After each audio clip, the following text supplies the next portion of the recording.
કેમ છો વિદ્યાર્થી મિત્રો? પાઠશાળા મિત્રના આજના વિડીયોમાં આપણે 8મા ધોરણમાં સામાજિક વિજ્ઞાનમાં ચોથો પાઠ છે અંગ્રેજ સમયના શહેરો, ગૃહ ઉદ્યોગો અને ઉદ્યોગો.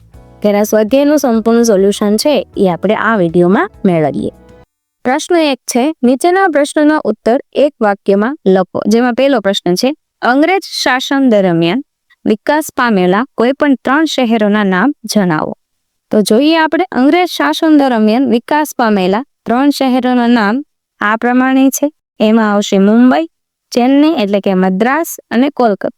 બીજું છે, ભારતમાં સૌપ્રથમ રેલવે લાઇન કયા 2 શહેરો વચ્ચે શરૂ થઈ હતી? ભારતમાં સૌપ્રથમ રેલવે લાઇન મુંબઈ અને થાણે વચ્ચે શરૂ થઈ હતી.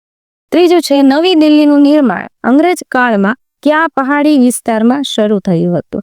નવી દિલ્હીનું નિર્માણ છે એ અંગ્રેજ કાળમાં રાયસીના પહાડી વિસ્તારમાં શરૂ થયું હતું.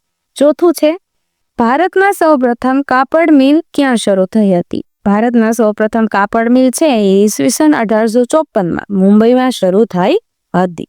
ત્યાર પછી પ્રશ્ન નંબર 2 છે, નીચેના પ્રશ્નના ઉત્તર લખો. જેમાં પહેલો પ્રશ્ન છે, અંગ્રેજ શાસનની શરૂઆતમાં ભારતીય ઉદ્યોગોની સ્થિતિ જણાવો. તો આપણે જોઈએ અહીં સ્થિતિ શું હતી? અંગ્રેજ શાસનની શરૂઆત થતા આપણા પરંપરાગત ભારતીય ઉદ્યોગો જેવા કે સુતરાઉ કાપડ, શિલ્પ અને ધાતુકલા, ગરમ મસાલા વગેરે નષ્ટ થવા લાગ્યા. ઇંગ્લેન્ડના આધુનિક કારખાનાઓના વિકાસના કારણે ભારતીય ગૃહ ઉદ્યોગની પડતી શરૂ થઈ. ભારતના સુતરાઉ કાપડ અને રેશમી કાપડ ઉદ્યોગો કંપની શાસનમાં ટકી શક્યા નહીં. ઇંગ્લેન્ડના ઉદ્યોગોનો વિકાસ માટે અંગ્રેજો ભારતના વધુને વધુ પ્રદેશો ઉપર શાસન સ્થાપવા માંગતા હતા. તેઓ ભારતને માત્ર કાચા માલનું બજાર સમજતા હતા. ભારતમાં સસ્તા ભાવે ખરીદેલો કાચો માલ યુરોપ અને ઇંગ્લેન્ડમાં વધુ ભાવથી વેચીને કંપનીને મોટો નફો મળતો હતો. એટલે કે ભારતના ભોગે ઇંગ્લેન્ડના ઉદ્યોગોનો વિકાસ થયો હતો. આમ છતાં વૈજ્ઞાનિક સંશોધનને કારણે 19મી સદીના અંત ભાગમાં ધીમે પણ મક્કમ ગતિએ ભારતમાં શણ, સુતરાઉ કાપડ, લોખંડ પોલાદ, કાગળ, રસાયણ, ચામડા કમાવવાના અને જહાજ બાંધવા જેવા ઉદ્યોગોનો વિકાસ થવા લાગ્યો. ઇંગ્લેન્ડ સરકાર આ ઉદ્યોગોના વિકાસની આડે આવતી હોવાથી તેની ગતિ ધીમી હતી. તેમ છતાં કાપડ અને લોખંડ પોલાદ જેવા ઉદ્યોગોનો સારો વિકાસ થયો હતો. ત્યાર પછી બીજો પ્રશ્ન છે, અંગ્રેજ શાસન દરમિયાન ભારતમાં કાપડ ઉદ્યોગોનો વિકાસ જણાવો.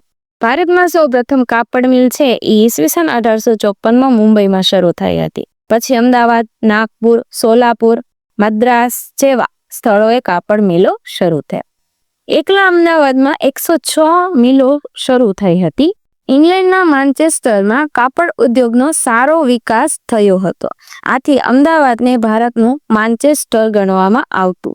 અમદાવાદમાં રણછોડલાલ છોટેલાલે ઈસવીસન 1861માં મે માસની 30મી તારીખે ગુજરાતની સૌપ્રથમ મિલ શરૂ કરી હતી. ભારતમાં સોલાપુર અને દક્ષિણ ભારતના મદુરાઈમાં પણ કાપડ ઉદ્યોગનો સારો વિકાસ થયો હતો.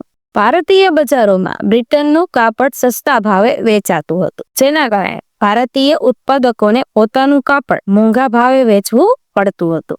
આ સમયે મહાત્મા ગાંધીના આગમન બાદ સ્વાતંત્ર્ય ચળવળના ભાગરૂપે સ્વદેશી આંદોલન શરૂ થતા ભારતના ગ્રામોદ્યોગ, હાથ કાતણ, હાથ વણાટ, કુટીર ઉદ્યોગ અને ઉન્નર ઉદ્યોગોને પ્રોત્સાહન મળ્યું.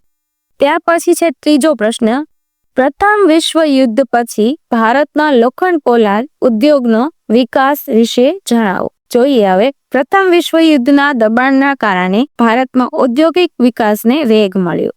હાલનું જમશેદપુરમાં લોખંડનું સૌપ્રથમ કારખાનું સ્થાપ્યું. આ કારખાનાની સ્થાપના થતાં જ ભારતમાં લોખંડ પોલાદ જેવા પાયાના ઉદ્યોગોની શરૂઆત થઈ.